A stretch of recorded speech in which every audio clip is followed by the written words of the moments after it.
मित्रों, लाइफ में चैलेंजेस आते हैं। कोई बड़ी बात नहीं है, हम सबको पता है। लेकिन मान लीजिए आपके साथ कुछ गड़बड़ चल रहा है, चैलेंजेस आ रहे हैं और आपको कोई मिलता है जो कि अपोजिट सेक्स का है और आप खुद शादीशुदा हैं।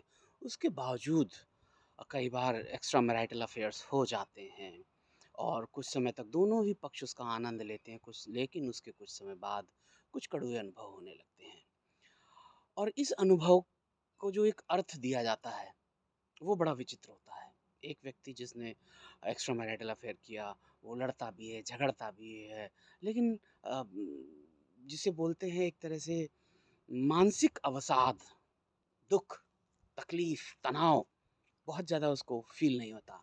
एक व्यक्ति है, वो जो उसका दूसरा पार्टनर है, वो भी उसी अफ़ेयर में है, लेकिन अब कुछ समय बाद उसको सोमैटिक प्रॉब्लम्स होने लगती हैं, उसको तनाव होता है, उसका फाइनेंशियल लॉस होता है, उसका खुद का मैरिटल लाइफ़ गड़बड़ होने लगता है, उसकी सुख शांति ख़त्म हो जाती है और उसके मन में सवाल आता है, ये क्या हुआ?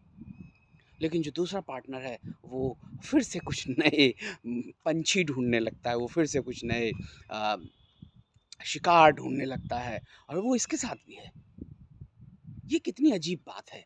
तनाव दोनों को था, दोनों एक दूसरे के नज़दीक आए, लेकिन एक जो पार्टनर है वो कुछ और ढूँढ रहा है अब।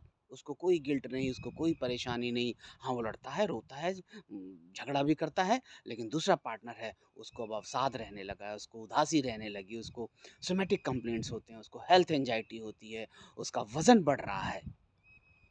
ये क्या होता है? ये क्यों होता है? इसको कैसे समझा जा सकता है?